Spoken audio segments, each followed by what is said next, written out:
Hello, Cho. Let's read the question. The question is in the given figure, if AY is perpendicular to ZY and BY is perpendicular to XY such that AY is equal to ZY and BY is equal to XY, then option A is AB is equal to 2ZX, B is equal to AB equal to ZX, C is equal to AB 1 by 2 AB equal to 3ZX, and option D is 2AB is equal to ZX. So first of all, let us write the key concept.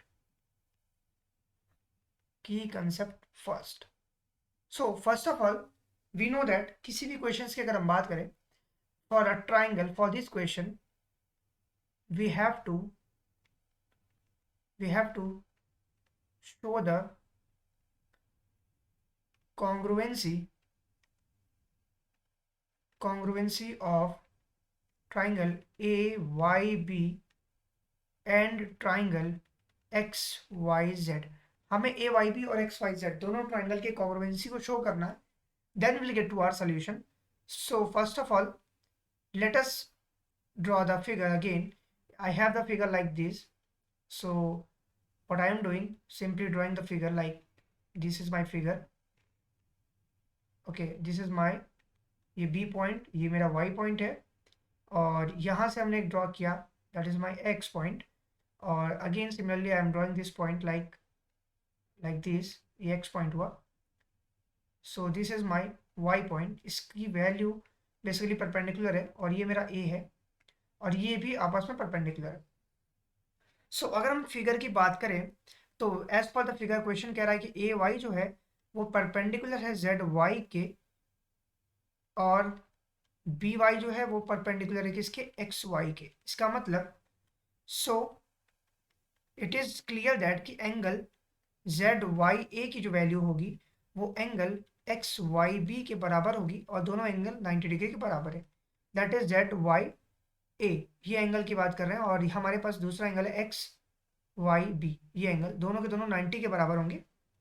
implies that angle Z Y A plus, हम इस Z Y ए की बात करते हैं, इस angle को, ये angle को बेसिकली हम क्या लिख सकते हैं, Z Y A plus angle A Y X. हम दोनों साइड में बेसिकली कुछ नहीं कर रहे हैं, सिर्फ ए वाई एक्स को ऐड कर रहे हैं, plus angle A Y X. Now हम क्या लिख सकते हैं, जेड वाई ए, अगर इस एंगल की बात करें ये वाला पोर्शन, और ए वाई एक्स ये पोर्शन अगर ऐड कर रहे हैं तो हमें पूरा पूरा क्या मिल रहा है, ये पोर्शन मिल जा रहा है, that is Z Y X मिल रहा है. एंगल जेड वाई एक्स किसके बराबर हो, सिमिलरली एक्स वाई बी, ये एंगल में हम इसको ऐड करें तो पूरा हमें ये मिल रहा है, that is angle A Y B मिल रहा है. इसको हम इक्वेशन नंबर फर्स्ट मान लेते हैं. सो अगर हम इसको इक्वेशन नंबर फर्स्ट मान रहे हैं, so from triangle AYB and triangle XYZ, AYB की बात करते हैं, AYB, this is my triangle AYB, so this is my AYB, इस triangle की बात करते हैं, and XYZ, that is XYZ, ये वाले triangle की बात करते हैं. So what are the things that is clear to us, हमें क्या क्या दिया गया.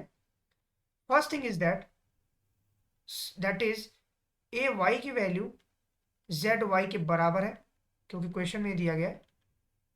और दूसरी चीज हमें क्या दिया गया है, बी वाई की वैल्यू एक्स वाई के बराबर है, ये भी हमें दिया गया है क्वेश्चन में.